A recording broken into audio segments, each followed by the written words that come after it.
What is a headshot and why do you need one? Well, if you want to stand out from other online tutors, getting a professional photo for your business is the easiest way to do that. Many online tutors have selfies that they post or they try to seem sophisticated by hiding behind their logo. But the beauty of hiring you is that they get to choose you. And if you have a website loaded with stock photos of other people teaching and tutoring kids, you lose out on your ability to connect with your ideal client. My name is Joanne Kaminsky, and I help overwhelmed online tutors learn marketing strategies for their online tutoring business so that they can get found, hired, and referred. In this video, I'm going to be sharing tips that I learned when I went to my professional shoot for my photos.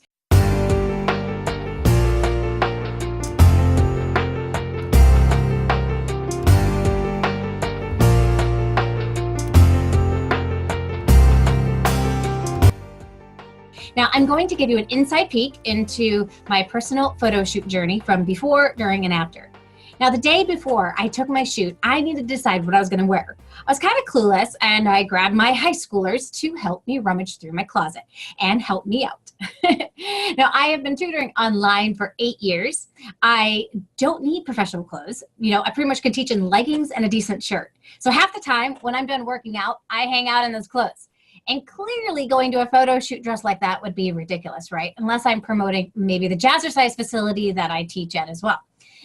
It's very interesting, some of the things that, my kids had picked out. I love how simple they really kept my outfits. I chose a color that looks good on me, tan, and went with that. Next, they chose my necklace, and we kept that very simple too. It was very flattering, not distracting.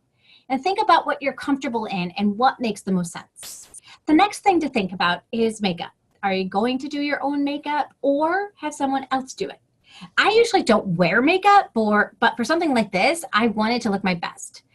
Then I was watching this video, and the woman in the video said, do you want to look good in your videos or do you want to look like crap? Okay, so I immediately panicked, and I thought, heck no, I don't want to look like crap. So I went on Thumbtack, and I found a woman who could do my makeup before my photo shoot. I was nervous because, like I said, I'm not really a heavy makeup person, but I know that professionals can make it look like you're not wearing anything. So I gave it a shot. And the woman was about 20 minutes away from me in the opposite direction from my shoot. And she had me meet her at her studio, and she asked me to call her. So I did. No answer. I walked into the building where her studio is, called her again, and no answer. And then my phone rang. She said that she completely forgot about our meeting together and that she was helping her sister because her sister's car broke down. And she was in Brookfield, and she wouldn't be able to do my makeup. And then she added and that is my story. Then she asked if she could do it later in the day. I mentioned that would work because the photo shoot was at 10:30 a.m.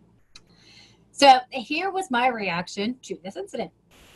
Fail number 1. So I just went to go get my makeup done for the photo shoot today and traveled about 22 minutes away to have a lady do the makeup. And guess what?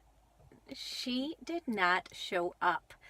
So now I am going to go back into my house and I am going to do my makeup myself. So we'll see how that goes because I'm not really a big makeup person. So, it just is what it is. And we're going to do the best that we can so that we can get the best photo shoot possible.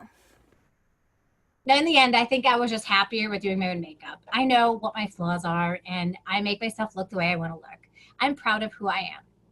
Now, some of you may be thinking, well, where do I go to get a professional headshot? Well, I began looking online and Thumbtack came up. And I thought, oh, this is great. That will definitely show me some people that are near me, right? I put in a quote describing what I was looking for, and I immediately was given some suggestions of people to hire.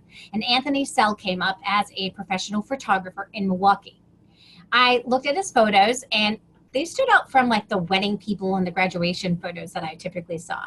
And I wasn't going for either of those looks. I wanted to stand out as fun and amazing person to work with. And this was my guy. He contacted me, we set up a time, and we were set to go.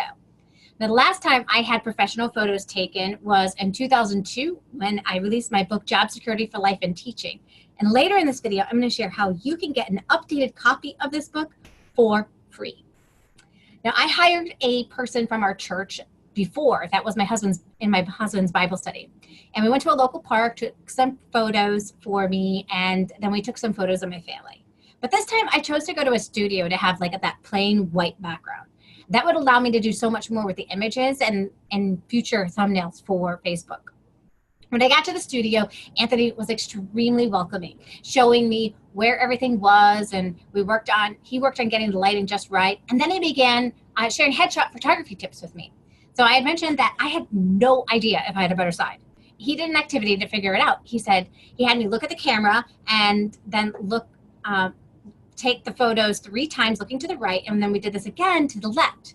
And then we tilted my head and we repeated that activity. And as he shot the photos, we found my better side. I was actually surprised to learn what I learned. I never thought I was really conscious about, okay, my mom calls it a beauty mark, but everybody else calls it a mole. But when I look at the photos, I love the side without the mole. And this was a cool activity for us to figure that out. I appreciated the time he took to figure the answer to this. So I knew to tilt my head, look right, and get the right shot. He had mentioned that a lot of times people look straight on at the camera, and what you end up with is a mug shot, and no one is really happy with that shot. He showed me how to pose so that I wouldn't end up with this mug shot look. So I sat with my shoulder like pointing towards the camera, head tilted down, and eyes looking at the camera. Bada bing, bada boom, we had our shot. It was so much fun working with a professional photographer. And before we had worked with, when I worked with a friend, we got great pictures, but going with a professional, I feel like I ended up with some pretty amazing results. But that's just my opinion. Take a look and judge for yourself.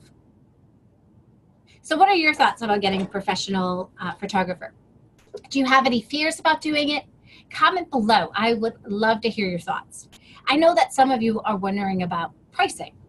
How much is a service like this going to cost? Well, I found that typically they charge about $100 an hour, and I definitely feel it's worth the price. There's so much that goes into the process. They need to set up the equipment, get the lighting perfect. If you bring clothes to change into, there's a little bit of time that goes into that. Lighting might need to be changed. Then there's the after the shoot work, right? They choose the best photos, they do retouching, and then they send your photos to you to choose. It's kind of like tutoring, right? There's a little bit of prep that goes into it, and you want to get paid what you're worth for your time, and those things add up. Now, I mentioned that there was a way for you to get a free copy of my book. First, join our free Facebook group on Facebook. It's called the Ultimate Support Group for Online Tutors. Then you're going to click the button that says Send Message. Type the word tutor, and I'm going to send you my free book, Job Security for Life and Teaching, How to Become an Online Tutor. Now, if you like this video, please like, subscribe, and hit that little bell so you can be notified whenever I send additional videos out just like this. My name's Joanne Kaminsky, and here's till next time.